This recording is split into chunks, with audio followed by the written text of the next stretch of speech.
welcome. Thank you for choosing to settle in and share this quiet time with me. I invite you to find a comfortable space, allow your breath to soften and deepen, and let the world outside gently recede.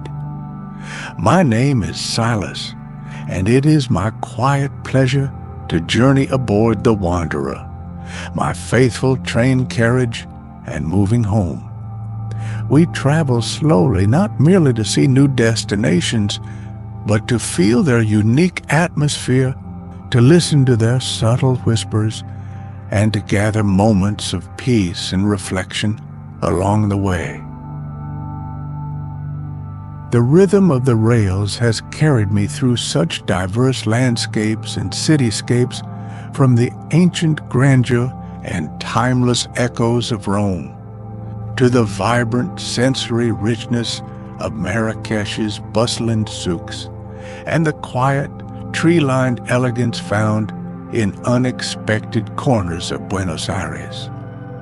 That profound appreciation for the way a city's character is woven from intricate details and hidden pathways, something so captivating in the Medinas of Marrakesh, stirs within me again. As the wanderer glides across the causeway, the very air seems to change. The solid earth gives way to the shimmering expanse of the lagoon, and the first, almost dreamlike silhouettes of Venice appear, promising a city built not on land, but on water itself. In the chapters that lie ahead, as we step into this legendary city, I anticipate losing myself in its unique embrace. I'm particularly drawn to observing the famed Venetian light, to see how it dances and reflects upon the surface of the countless canals, painting the ancient palazzi in ever-changing hues. I also hope to find a quiet moment in a traditional mask maker's workshop, to witness the silent artistry and centuries of tradition that breathe life into those evocative forms. And of course, there is the allure of simply wandering, of letting the labyrinthine Cali lead me to some undiscovered tranquil campo, listening to the gentle hum of this city built on water. This is an invitation to slow down with me, to notice the subtle beauty in the everyday, and to find a measure of tranquility in the present moment, just as I seek to do on these journeys. Let the gentle sounds of our approach and the unique atmosphere of Venice soothe you as we arrive and begin to explore together. And if you find comfort and peace in sharing these experiences, perhaps consider liking this recording or subscribing to the channel to continue our travels. For now, let us begin. Chapter 1, Towards the Lagoon's Embrace. The rhythmic hum of the Wanderer, my faithful companion, shifts subtly as we glide under the Ponte della Libertà. Through the polished glass of my carriage window, the landscape transforms. The familiar green of the Italian mainland, dotted with its sturdy farmhouses and lines of poplar trees, begins to recede, giving way to a vast, shimmering expanse of water. The lagoon stretches out, a serene sheet of silver gray under the soft morning light, holding the approaching city in a gentle, watery cradle. I watch, my breath held in quiet anticipation. I take a slow sip of the warm herbal tea steeping in my favorite mug, its ceramic worn smooth by countless journeys. The faint scent of chamomile and lavender mingles with the familiar comforting aroma of aged wood and leather that permeates my carriage. My gaze drifts back to the window, drawn to the distant silhouettes emerging from the haze. Bell towers campanile, I recall, and the rounded domes of churches punctuate the horizon, their shapes growing more distinct with each passing moment. Venice, a city whispered about in stories, a place seemingly conjured from the water itself. The light out here is different, I notice. It possesses a luminous quality, reflecting off the tranquil surface of the lagoon, dancing and diffuse. It seems to soften the edges of everything, lending an ethereal air to the approaching spectacle. The wanderer moves at its usual unhurried pace, a gentle rhythm that encourages observation, a pace that allows the world to unfold rather than rush by in a blur. This deliberate slowness feels particularly fitting for an arrival in a city renowned for its timelessness, a place where water dictates the rhythm of life. My small notebook lies open on the polished mahogany table beside me, its blank pages waiting. I often find that the moments just before arrival in a new place are filled with a unique blend of reflection and expectation. Thoughts of past journeys, of other cities and landscapes drift through my mind, not as comparisons, but as gentle acknowledgments of the path that has led me here. Each new destination feels like turning a fresh page, yet the story remains connected, woven from threads of experience and quiet contemplation.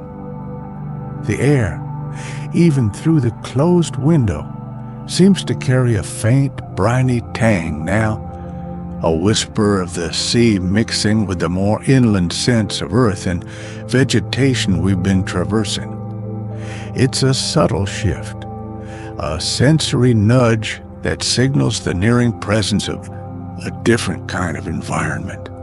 I imagine the sounds, too, will soon change: the rumble of unseen boats, the call of gulls, the murmur of a city that lives in such close communion with the water. It's this multisensory immersion that I always seek. Inside the wanderer, all is calm. My small bookshelf is neatly arranged, a few well-loved volumes standing sentinel. My camera rests in its worn leather bag, ready. This moving sanctuary, my home on rails, provides a constant, a familiar space from which to greet the unfamiliar.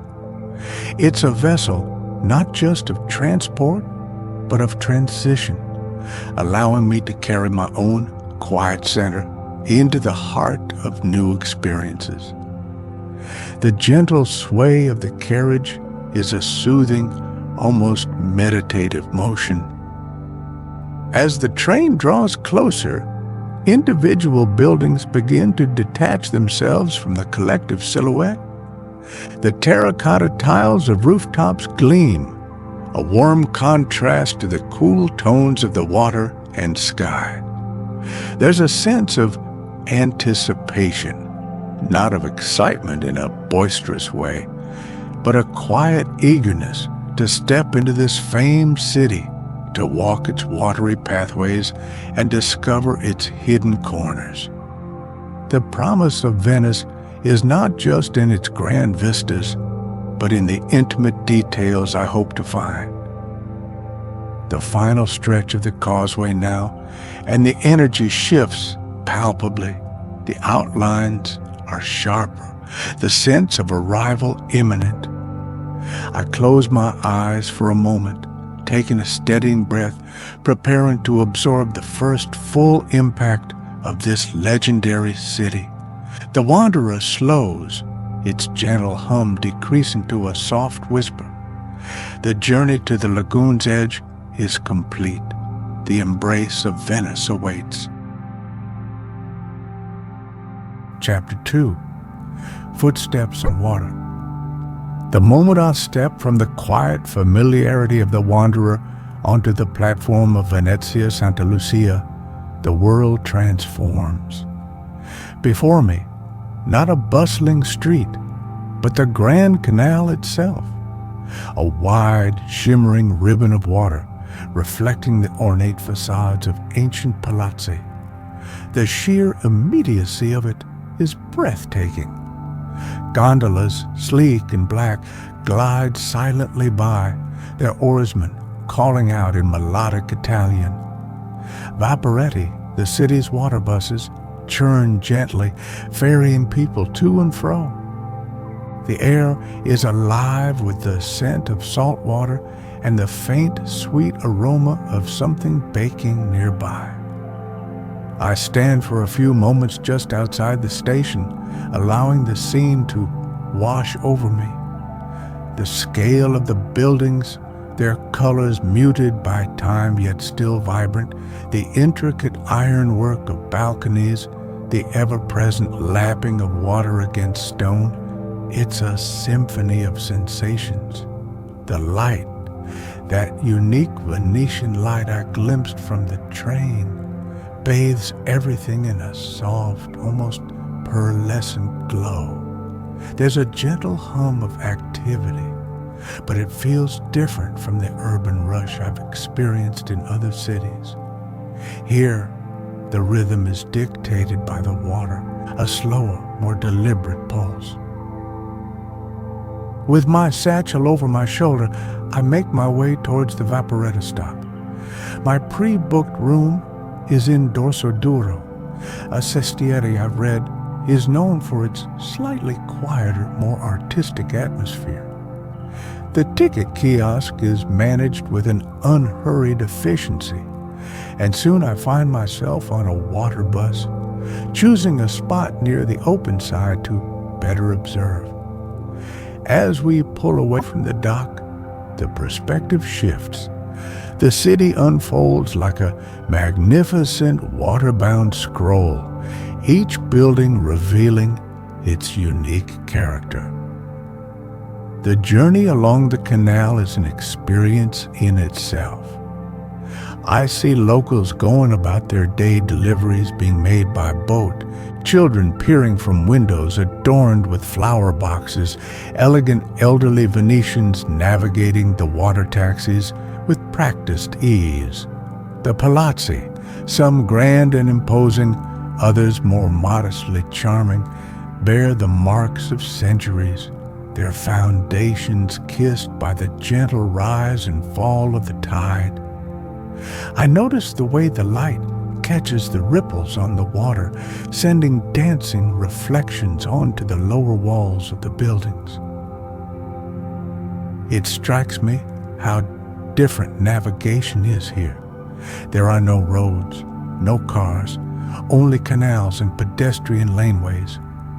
The primary sound is not of traffic, but of water, the splash of oars, the wake of boats, the constant gentle lapping that seems to underscore every other sound. It's a city that demands a different kind of attention, a slower pace of movement. I feel my own internal rhythm beginning to adjust, shedding the subtle tensions of overland travel. My chosen Vaporetto isn't overly crowded, allowing me the space to simply look and absorb.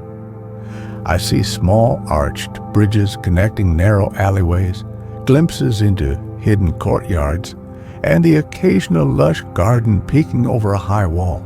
Each vista is a composition, a ready-made painting. The air feels fresh, carrying the scent of the lagoon and occasionally the enticing aroma of coffee or freshly cooked food drifting from unseen kitchens. This initial immersion by water feels like the perfect introduction.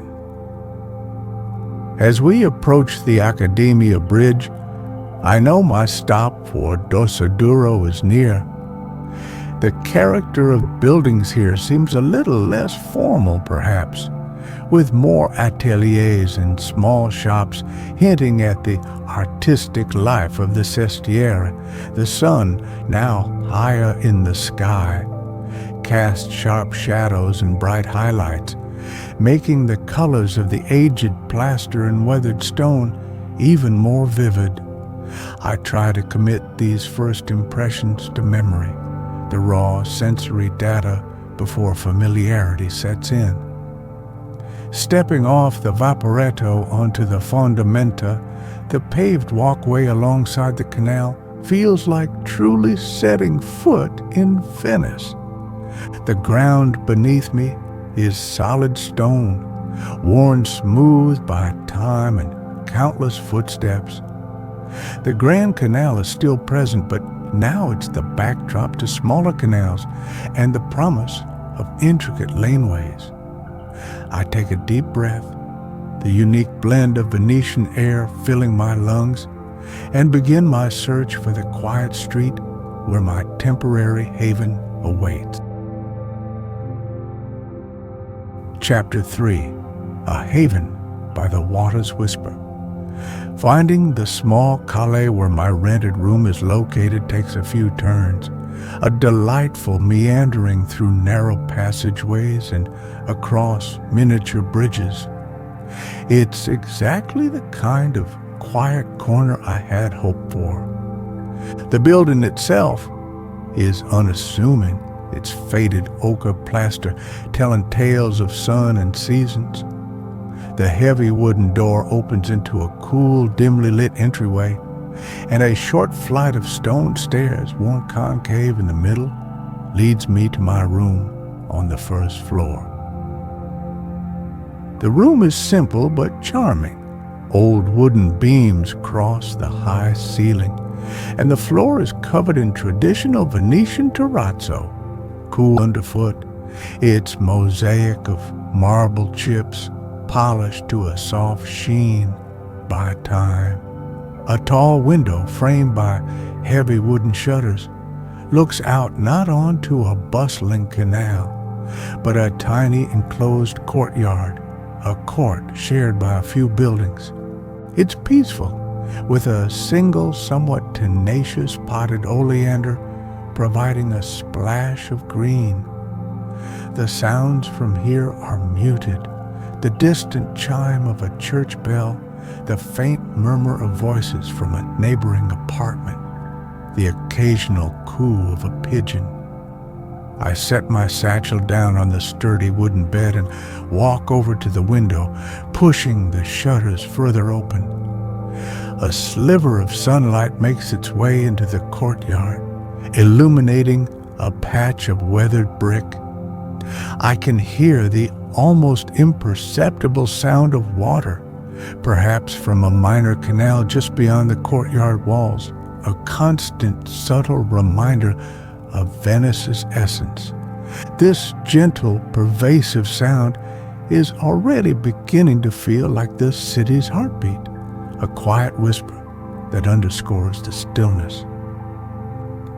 Unpacking is a slow, deliberate ritual. My notebook and pen find their place on a small, antique wooden desk near the window. My camera is placed gently beside them. A couple of well-loved books are arranged on the simple bedside table. There's a comfort in these small acts of settling in, of creating a temporary personal space, even in a city as ancient and storied as this. It's a way of grounding myself, of making a quiet claim on a little corner of the world for a short while. The quality of light in the room is soft and indirect, filtered by the buildings surrounding the courtyard. When I open the window fully, I notice how reflections from nearby unseen canal occasionally send shimmering patterns dancing across the ceiling, a subtle, magical effect, like living art. It's these small details, these quiet observations, that bring a place to life for me, more so than grand monuments. I imagine this room has witnessed countless such quiet moments over the centuries. I spend some time simply sitting in the old wooden chair by the desk, listening. The sounds are different from those in my train carriage. The rhythmic hum of the wanderer is replaced by the gentle lapping of water, the echo of footsteps in a nearby alley, the distant strains of an accordion played with a melancholic sweetness. It's a tapestry of sounds unique to this place, and I let them weave their way into my awareness, becoming part of my initial impression. Later, as the afternoon begins to wane, I brew myself a cup of tea using the small kettle provided. The simple act feels comforting, a familiar ritual in an unfamiliar setting. I carry the warm mug back to the window, leaning against the sill. The air drifting in is cool and slightly damp, carrying the scent of old stone and the faint, indefinable aroma of the lagoon. There's a profound sense of peace here, a feeling of being tucked away from the world, yet intimately connected to the quiet life of this ancient city. This room, with its simple comforts and its view onto a hidden courtyard, feels like the perfect anchor for my Venetian explorations. It's a place to return to, a space for reflection, a haven where the whispers of the water will lull me to sleep and greet me in the morning. I feel a sense of quiet contentment, a readiness to immerse myself in the sunlit ripples and shadowy corners of Venice, knowing this peaceful sanctuary awaits my return. Chapter 4. The Labyrinth's Gentle Hum. The next morning, I venture out into the sestiere of Cannaregio, deliberately choosing a direction away from the well-trodden paths leading to Rialto or San Marco. I want to experience the Venice of the Venetians, to lose myself in the labyrinth of its quieter Calle and Campi. The air is cool and fresh, carrying the scent of damp stone and the distant aroma of coffee from a neighborhood pasticceria. The early light casts long, soft shadows, giving the narrow alleyways an almost mystical quality. I wander without a map, allowing instinct and curiosity to guide me. The calle are often barely wide enough for two people to pass, their walls rising high on either side, creating a sense of enclosure and intimacy. Occasionally, they open unexpectedly onto a small sun-drenched campo, perhaps with a wellhead in the center and a few stone benches where locals might gather. Laundry is strung high overhead between buildings, colorful flags fluttering gently in the slight breeze, a charmingly domestic counterpoint to the ancient stone. I pause on a tiny arched bridge over a minor canal. Below, the water is a deep, opaque green, reflecting the weathered facades of the buildings that line its banks. A lone cat, sleek and black, watches me with regal indifference from a sunlit windowsill adorned with geraniums.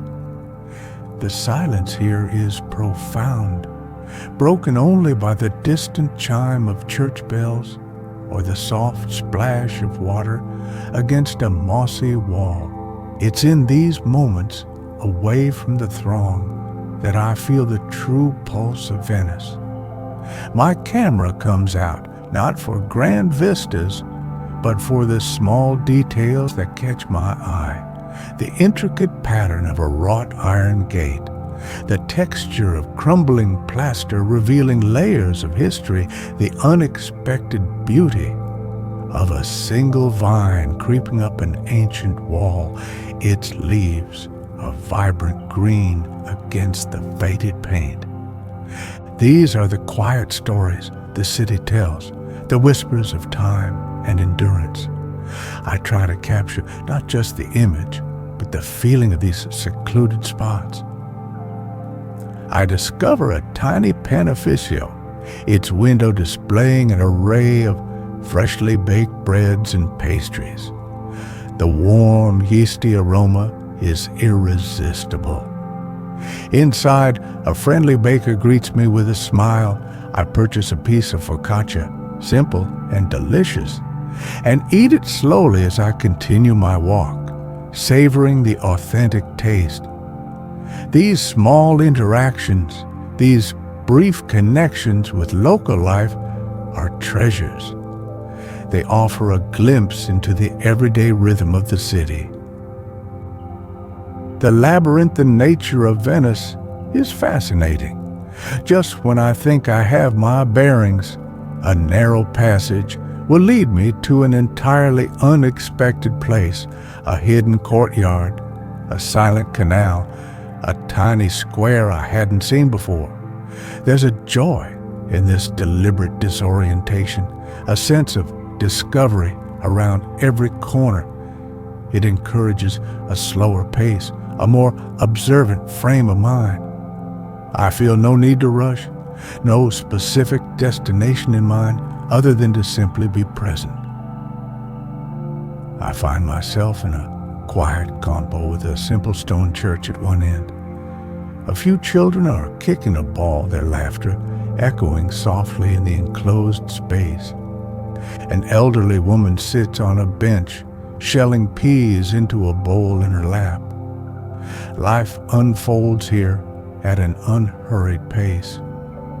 I find an empty bench in a patch of sunlight and sit for a while simply observing, absorbing the gentle hum of this neighborhood scene. There's a profound sense of community and continuity.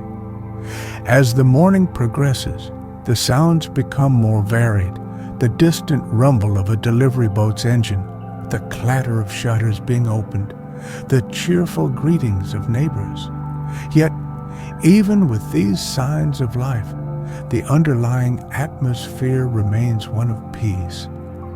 This exploration of Cannaregio's quieter corners has been a soothing immersion, a reminder that even in a city famed for its grandeur, the most profound beauty often lies in the simple, the unassuming, the everyday moments found when one dares to wander off the main path.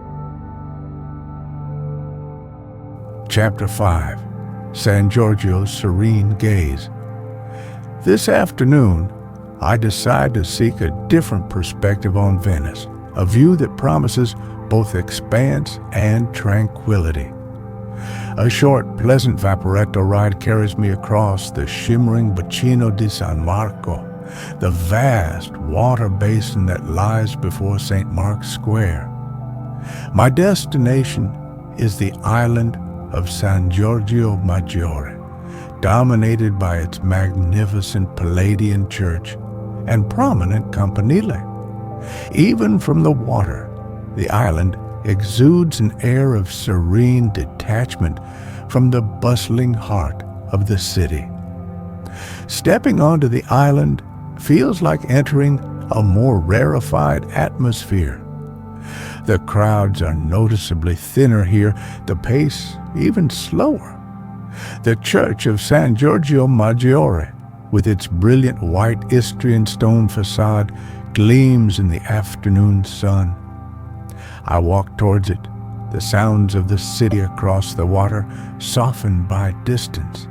The sheer architectural harmony of the building is striking, a testament to Palladio's genius, designed to be seen and admired from across the basin.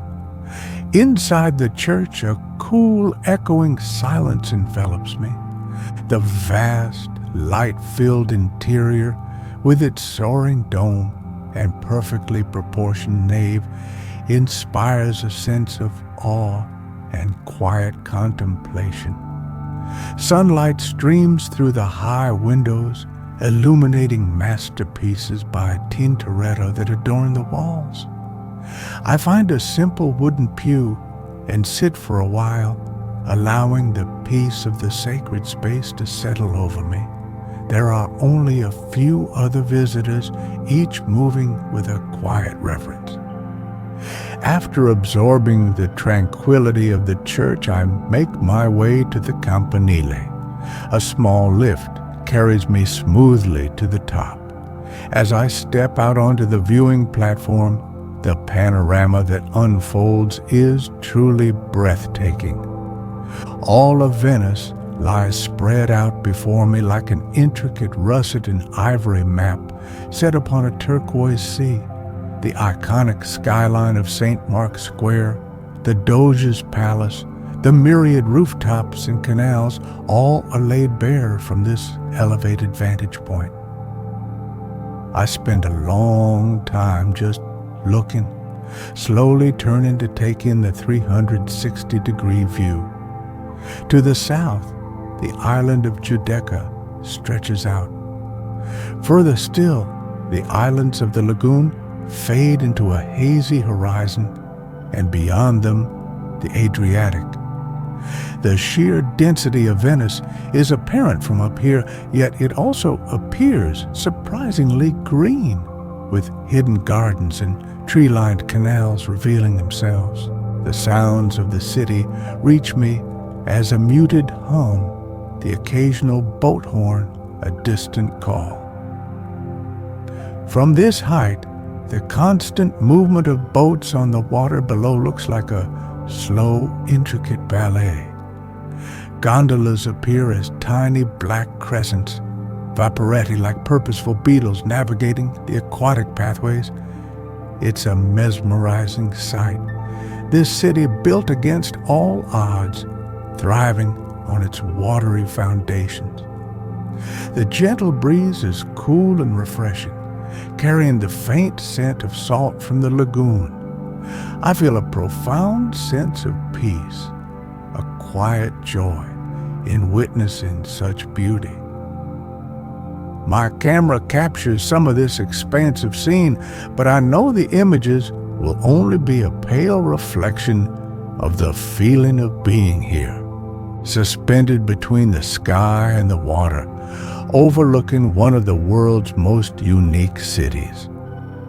It's a perspective that offers both grandeur and intimacy, allowing one to appreciate the whole while still imagining the countless individual lives and stories unfolding within the maze of canals and Cali below. As the sun begins its slow descent, casting longer shadows and bathing the scene in a warmer light, I know it's time to leave. The descent in the lift is a gentle return to earth. Stepping back onto the island's quay, I feel a renewed appreciation for Venice's singular beauty, enhanced by this serene gaze from above. The short vaporetto ride back across the basin is filled with quiet reflection, the image of the panoramic city imprinted on my mind, a peaceful counterpoint to the close-up discoveries of the labyrinthine street. Chapter 6. Stories Afloat at Acqua Alta. Today my wanderings lead me to a place I've read about with great curiosity, the Libreria Acqua Alta. Tucked away in a less frequent calle and castello, its unassuming entrance gives little hint of the wonderfully eccentric world within. The name itself, High Water Bookstore, speaks volumes about the Venetian reality and the ingenious adaptations it necessitates. I step inside and am immediately enveloped by the rich, comforting scent of old paper with a faint underlying hint of dampness that seems to tell its own story. The interior is a glorious, charming chaos. Books are everywhere, not just on shelves, but piled high in gondolas, stacked in bathtubs overflowing from old wooden boats. This isn't mere whimsy. It's a practical solution to the city's notorious Acqua Alta, the periodic flooding that can inundate ground floors. The sight of a full-sized gondola laden with books dominating the center of a room is both surreal and delightful. It's a testament to Venetian resilience and a profound love for literature. I navigate the narrow pathways between these literary vessels carefully, my fingers trailing over the spines of countless volumes. There are books in Italian, of course, but also a surprising number in English and other languages, covering every conceivable subject. Old prints, postcards, and quirky ephemera are tucked into nooks and crannies. Several well-fed, contented cats, the unofficial guardians of this literary haven, lounge regally atop stacks of novels, observing visitors with sleepy disinterest. One room opens directly onto a canal, and a flight of steps made entirely of old unwanted encyclopedias leads up to a small platform offering a unique view. Another doorway leads to a small courtyard where more books are stored, and an emergency exit consists of a chair placed by a window that opens directly onto the water, a truly Venetian escape route. There's a delightful sense of playful creativity here, a feeling that the bookstore is a living, evolving entity. I find a relatively quiet corner near a bathtub filled with art books. The gentle lapping of water from the nearby canal provides a soothing background rhythm. The light filtering in is soft, illuminating dust motes dancing in the air. I pick up a book of old Venetian photographs, its pages slightly softened by humidity, and lose myself for a while in images of a bygone era. There's a profound sense of history here, not just in the books themselves, but in the very fabric of the place. The other patrons are a mix of curious tourists and what appear to be local regulars, all moving with a kind of hushed reverence, respectful of this unique sanctuary. There are no loud conversations, just the soft rustle of turning pages and the occasional creak of a floorboard. It's a space that invites quiet contemplation, a place to get lost, not just in the labyrinth of its layout, but in the endless stories held within its walls and its unconventional containers.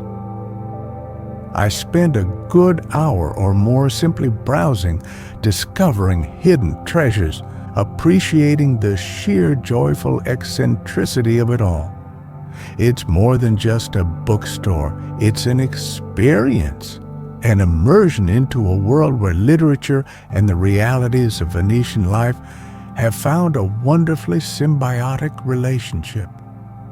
I purchase a slim volume of Italian poetry, the paper slightly wavy, a perfect souvenir of this unique establishment. Leaving Libreria Acqua Alta, I feel a sense of warmth and amusement. It's a place that perfectly encapsulates the Venetian spirit. Resourceful, slightly dilapidated, utterly charming, and with a deep appreciation for beauty and culture, even in the face of adversity. The image of books floating safely in gondolas waiting to be discovered will stay with me as a delightful metaphor for the enduring power of stories in this city of... Chapter 7. Golden Hour on the Zattere. As late afternoon begins to soften into early evening, I find myself drawn to the Zattere. This wide, sun-drenched promenade in Dorsoduro, facing the broad Giudecca Canal, is renowned for its beautiful light, especially as the day nears its end. The air here feels more open, fresher, with a gentle breeze coming off the water. I begin a slow stroll along its length, the stones warm underfoot from the day's sun. The atmosphere is relaxed and convivial. Locals are out for their evening passeggiata, chatting animatedly, their dogs trotting happily beside them. Children chase pigeons, their laughter echoing lightly. Vaporetti and other boats glide by on the Giudecca Canal, their wakes creating gentle, undulating patterns on the water's surface. Across the canal, the buildings of Giudecca Island are beginning to take on a warm, golden hue as the sun angles lower in the sky. I find an empty stone bench and sit, content to simply watch the world go by. The light is magical now, truly the golden hour.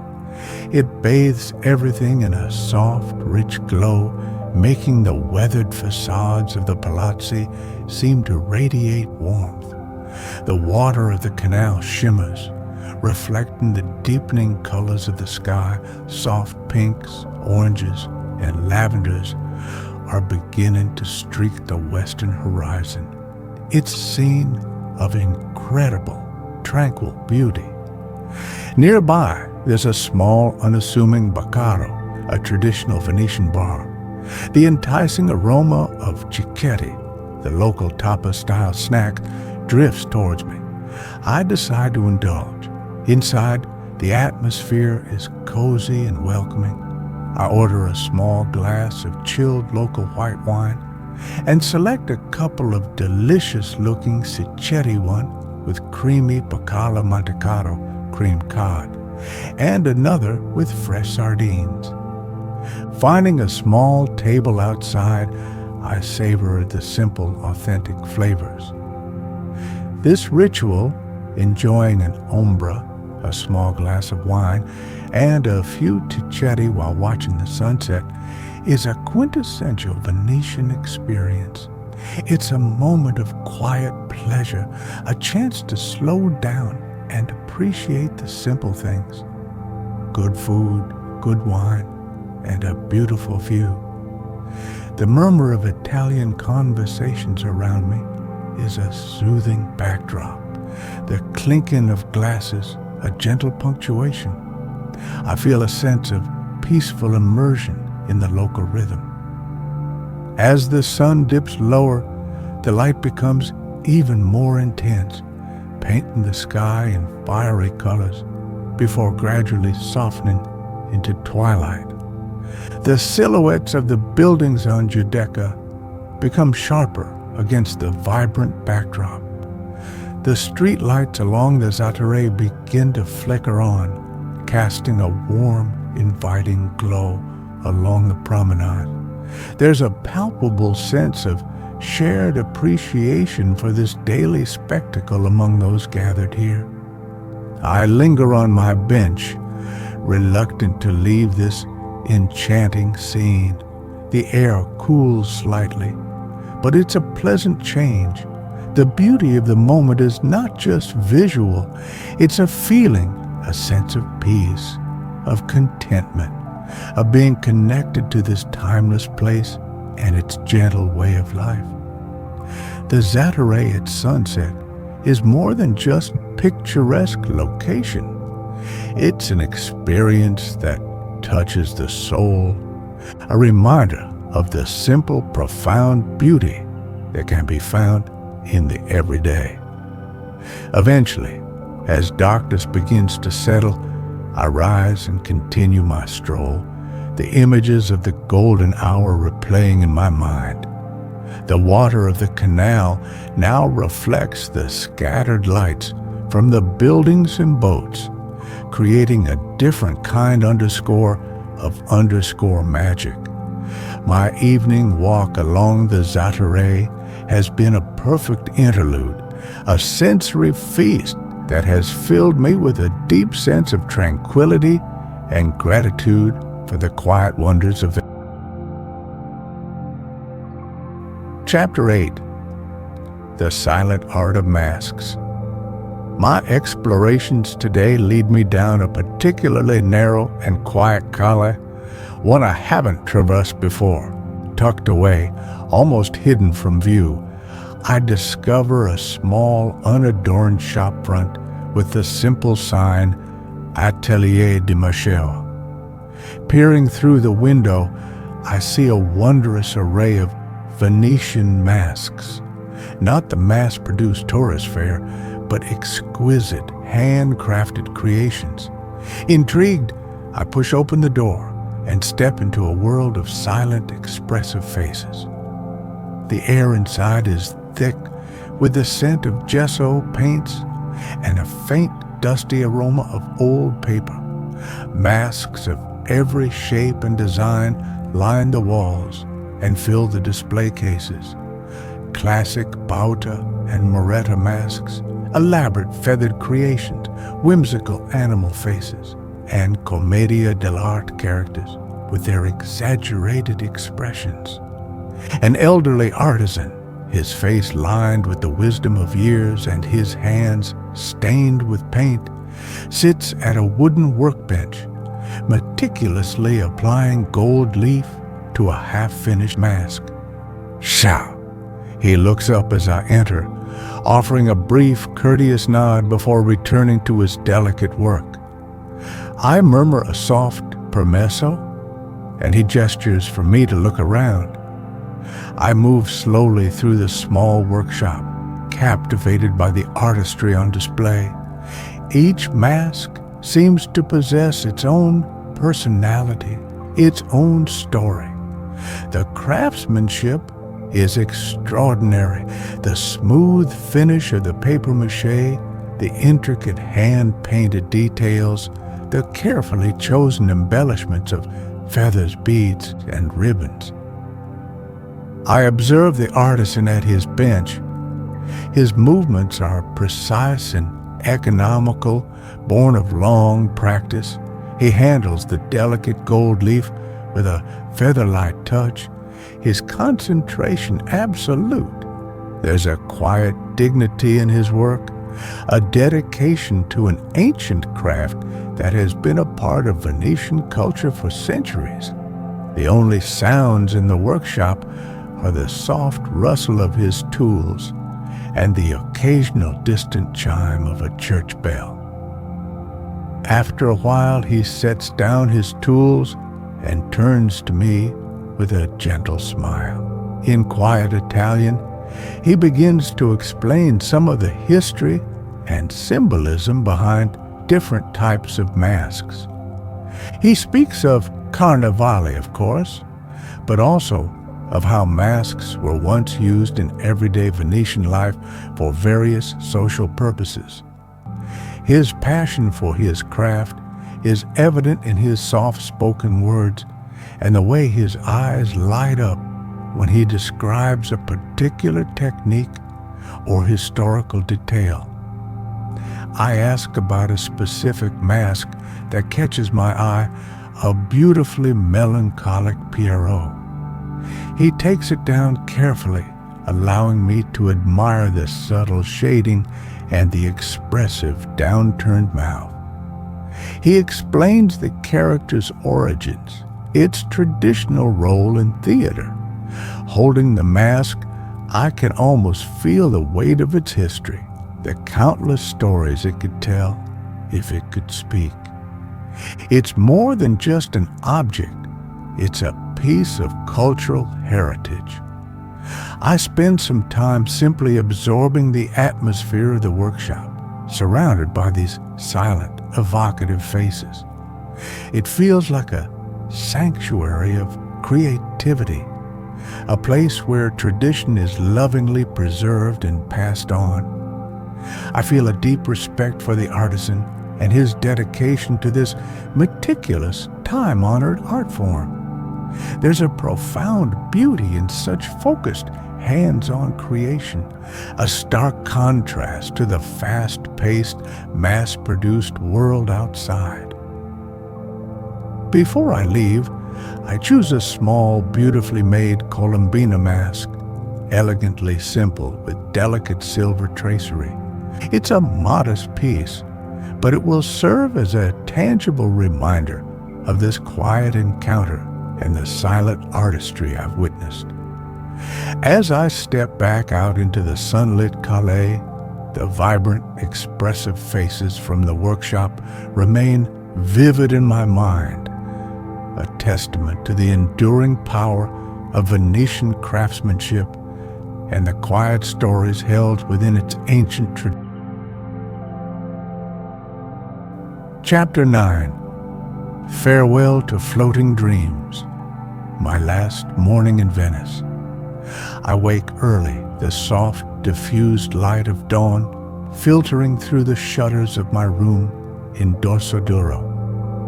The air is cool and still, and the usual gentle sounds of the city, the lapping water, the distant bells seem even more pronounced in the quiet of the new day.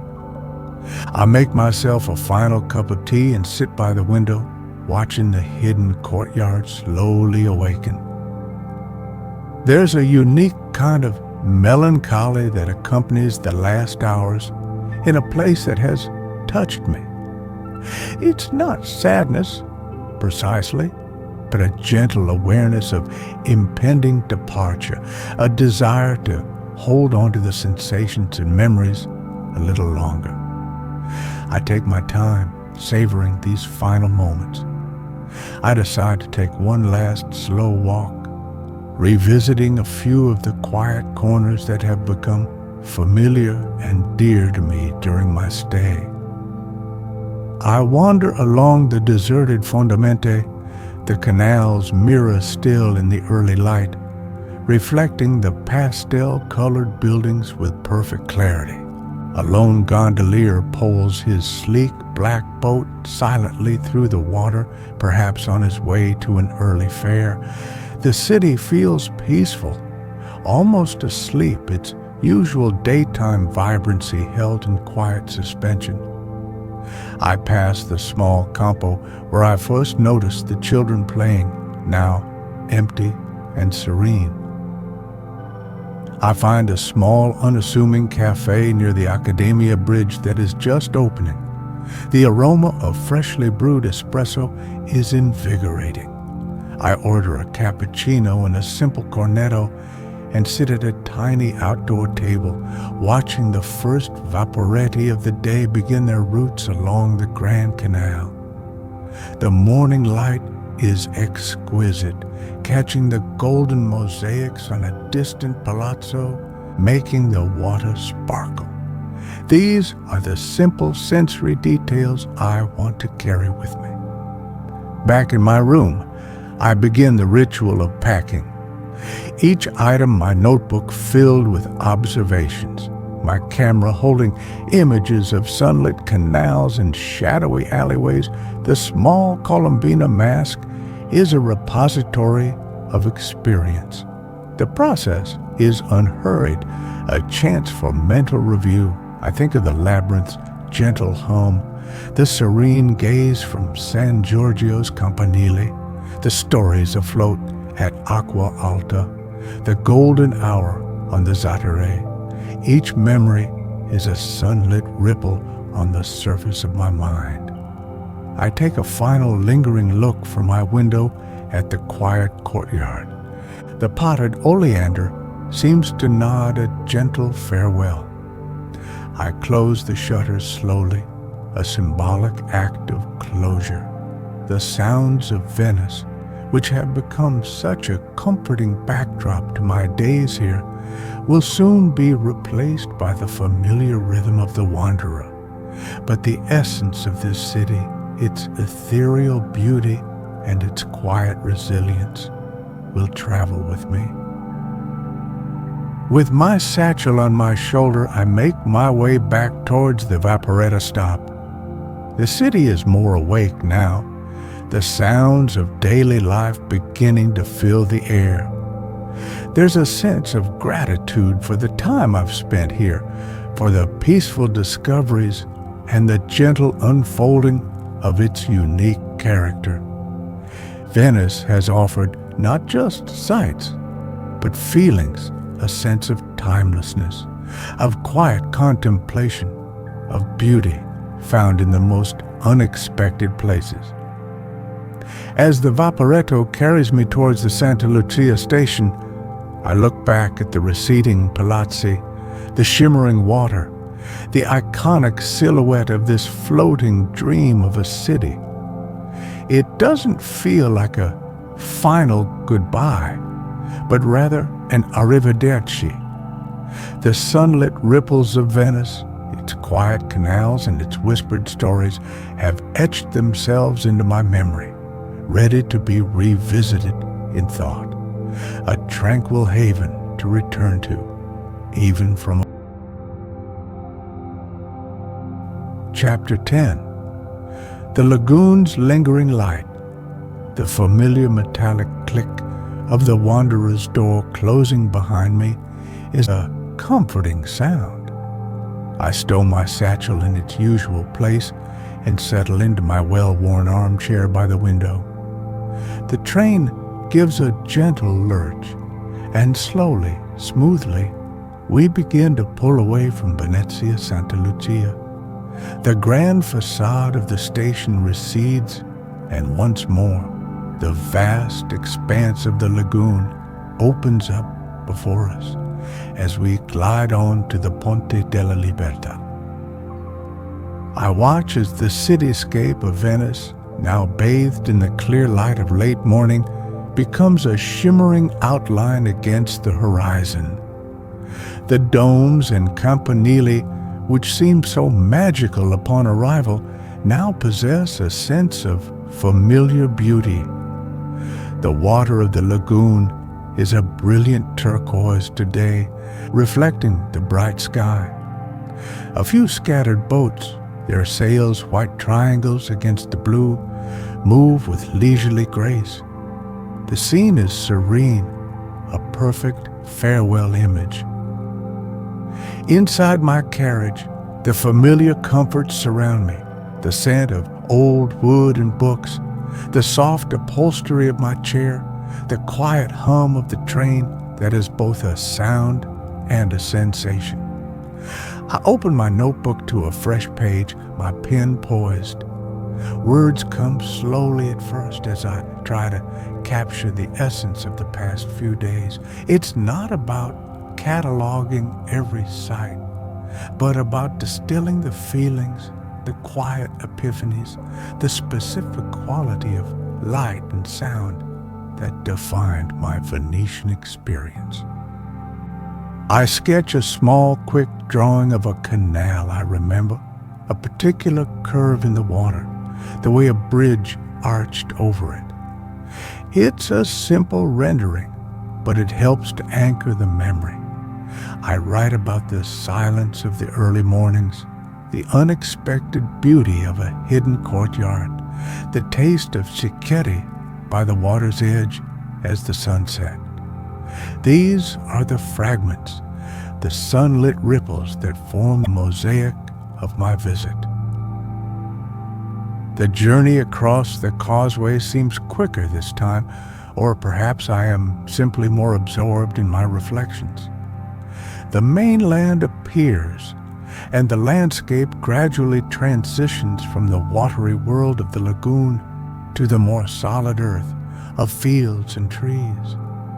The unique light of Venice, that luminous water-reflected glow, begins to subtly shift, replaced by the more direct sunlight of the Italian countryside. Yet its memory lingers, a soft filter over my perceptions. I close my notebook and lean my head back against the chair, listening to the steady rhythmic clickety-clack of the wheels on the tracks. It's a soothing sound, the sound of journeying, of moving onwards, yet also a sound that allows for stillness within. The Wanderer carries me away from Venice, but it also carries Venice within me, within its quiet, contemplative space. Each destination leaves its imprint, becoming part of the ongoing narrative of my travels. I think of the people I encountered, however briefly, the kind baker, the artisan mask maker, the fellow patrons sharing a quiet moment in a Baccaro. These small human connections, often unspoken, add depth and warmth to the experience of a place.